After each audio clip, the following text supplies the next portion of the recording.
ये आते हैं हमारा थर्ड चैप्टर। हमने 2 चैप्टर्स कर लिए। मैं थर्ड चैप्टर को ना सिंपल सा खुलासा बयान करूँगी उसका, ताकि पहले खुलासे हम देख लें। और आपके लिए सबसे ज़्यादा मुश्किल यही होता है। अब 10 नंबर की चीज़ को मज़ाक नहीं बनाना ना, ज़रा और से सुनें। डॉक्टर मौलवी अब्दुल हक हैं इसके मुसन्निफ़, और नवाब मोहसिन मुल्क इन्होंने लिखा। और इनकी जो किताब है उसका नाम है चंद हम असर। याद रहेगा। पहला तो डॉक्टर ये हैं, उनको मौलवी अब्दुल हक भी कहते हैं, डॉक्टर अब्दुल हक भी कहते हैं। और इन्होंने चैप्टर लिखा है जो तीसरा है नवाब मोहसिन मुल्क और चंद हम असर में, जिसमें खाके लिखते हैं, यानी ये खाका निगार है। मौलवी अब्दुल हक जो है वो कौन है?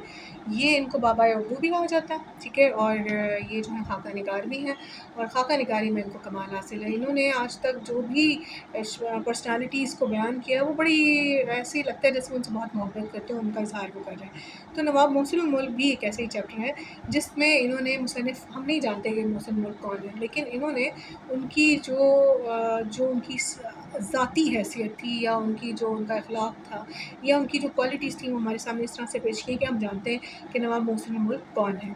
तो अब देखिए, इसमें जो है मैं इसका आगाज़ भी देखती हूँ और इसका हम अंजाम भी देखते हैं। कुदरत ने, अब मुसन्निफ़, हम शुरू कैसे करेंगे किसी भी खुलासे को? किस लाइन से शुरू करना है कि मुसन्निफ़ कहते हैं। अब इसको याद रखिएगा, क्योंकि इसके लिए परेशान नहीं होना। कुछ बच्चों को बड़ी टेंशन होती है कि मैम हम यार ये खुलासा कैसे शुरू करें। तो खुलासे के लिए पहली लाइन क्या होती है? मुसन्निफ़ लिखते हैं या मुसन्निफ़ कहते हैं। इस तरह से आप एक्सप्लेन करेंगे तो मुश्किल नहीं आएगी। मुसन्निफ़ कहते हैं कुदरत ने मौलवी नवाब मोहसिन मुल्क को बहुत सी खूबियाँ दी थी।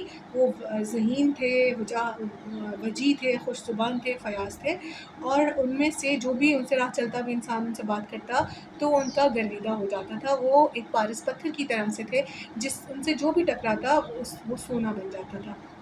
वो दुश्मन को भी नहीं भूलते थे, और दोस्तों को तो वैसे भी याद रखते थे। मरहूम को अव्वल में, शुरू में उनको ऐसे बहुत सारे काम भी करने पड़े जो उनका दिल नहीं मानता था, लेकिन उन कामों को भी उन्होंने इस तरह से सर अंजाम दिया कि जिनकी वजह से जिनको उन्होंने निकाला जॉब से, क्योंकि मसलहतन ही निकाला था, तो वो सारे भी उनके दोस्त ही रहे हमेशा। वो जौहर काबिल थे, मगर मौके की ताक में थे।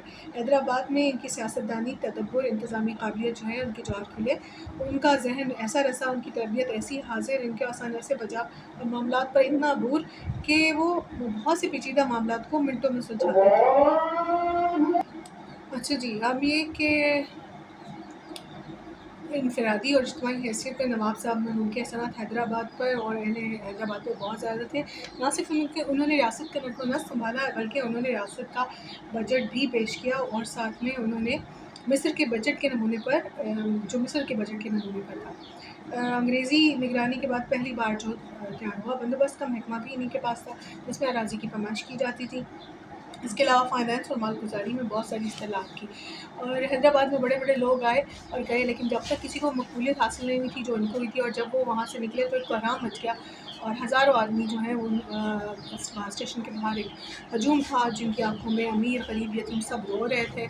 और उनमें क्या चीज़ उन सारों में मुश्तरक थी कि क्योंकि उन्होंने सब छोटे-बड़े का दिल मोह लिया था। जिस ज़माने में नवाब साहब पैदा हुए, वो सँभाला, मुसलमानों में मज़हबी जज़्बा बहुत ज़्यादा था। हर चीज़ को मज़हब से जोड़ दिया जाता था, और मायूस जो होता तो मज़हब की तरफ ढूँढता है, पनाह ढूँढता है। मुसलमान दौलत और सरवत सब खो चुके थे, तो एक मज़हब ही था जिसमें उन्होंने पनाह ढूँढी। इस वक़्त भी शायद कोई ऐसा ही मुसन्निफ़ या अदीब हो जिसने मज़हब पर बात ना की हो। यहाँ तक कि जिन्हें मुसलमान नेचरी कहते थे, अपने ख़्याल, नेचरी से मुराद कौन है? आप जानते हैं नेचरी से मुराद कौन है? सर सैयद अहमद ख़ान और उनके जानने वाले जितने लोग थे, सबको नेचरी कहा जाता था। चंदन अपने ख़्याल में मज़हब और बदअक़ीदा समझते थे।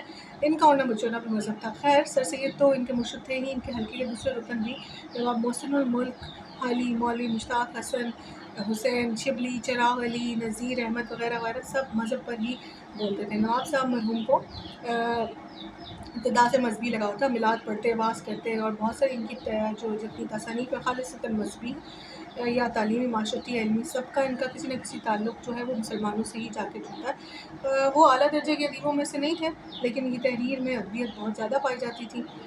रवानी फ़साहत, तसलसल बयान इनके कलाम में नुमायाँ तौर पे था। तकरीर के वक़्त जब मुँह से फूल झड़ते थे और आवाज़ में शीरीनी होती थी, और इतना असर होता था कि लोग ख़वातीन अपने ज़ेवर तक जो है जमा करके चंदे में दे दिया करते थे। इनकी खुश बयानी ऐसी थी कि अक्सर औक़ात मुख़ालिफ़ भी मान जाते थे। مرزا بدرالدین طیب جی سر سید احمد خان کے مشن اور علی گڑھ کے خلاف تھے، لیکن جس وقت بھی معاملہ بگڑتا اس وقت جو ہے مسلم ملک جو ہے ان کے سامنے ایسی فصیح تقریر کرتے کہ بدرالدین طیب جی بھی آبدیدہ ہو جاتے اور جو ہے وہ مشن میں چندہ دے دیا کرتے تھے۔ بمبئی میں جب All India Muslim League education conference کا آغاز ہوا تو صدر بھی بدرالدین طیب جی تھے، اور بڑے بڑے جلسوں میں جو بھی معاملات بگڑتے تو مسلم ملک کے ہاتھ میں اس کی گرہ جو ہے وہ تھما دی جاتی تھی۔ ظرافت کی چاشنی اور ان کے مزاج کا حصہ تھی۔ دوسروں سے کام لینے کا انہیں اچھے طرح سے ہنر آتا تھا، اور وہ کچھ ایسے محبت بھرے انداز سے لوگوں سے کام کرواتے تھے کوئی انکار نہیں کر سکتا تھا۔ آدمی کے پہچاننے میں انہیں خاص ملکہ تھا، اور بات چیت میں لوگوں کو پوری طرح جان جاتے تھے۔ نواب صاحب کو مطالعے کا بہت شوق تھا، اخبارات اور اردو فارسی عربی کتابیں پڑھتے تھے، انگریزی اخبارات مذہبی پڑھتے اور ترجمہ کر کے سنا کرتے تھے۔ ان کے کتب خانے میں بہت سی کتابیں عربی، فارسی اور انگریزی کی تھیں۔ سر سید کی وفات کے قریب زمانے میں ہی اردو کی مخالفت کا آغاز ہو گیا تھا، چنانچہ سر سید کے جانے کے بعد مسلم ملک نے ہی اردو کی حفاظت کی اور حمایت کے لیے ایک انجمن قائم کی، جس کا عظیم الشان جلسہ لکھنؤ میں ہوا۔ اس میں نواب مسلم ملک نے بڑی زبردست اور پرجوش تقریر کی، جس کا لوگوں پر اثر بھی ہوا۔